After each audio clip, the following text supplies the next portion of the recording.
15 ឆ្នាំយូរមែន15 ឆ្នាំក្រោយពួកយើងធ្វើអីទៅ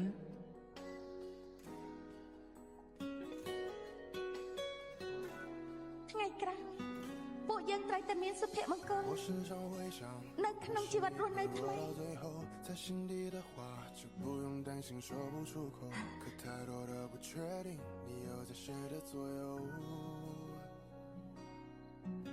ឆ្នាំ2021រឿងនៃទានស្នេហា15 ឆ្នាំរបស់ខ្ញុំនិងយើងឈើក៏បានដល់ទីបញ្ចប់ក្នុងថ្ងៃនោះខ្ញុំបានប្រាប់ភ្នែកថតទុកនៅរូបជាច្រើនសុទ្ធតែជារូបភាពនេះដែលមានសុភមង្គលប្រពន្ធបងណា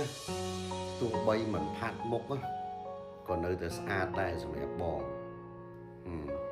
តែបើបានផាត់មុខចឹងទៀតអូយលោកអើយកាន់តែស្អាតហើយស្អាតយ៉ាងនេះសំណប់ចិត្ត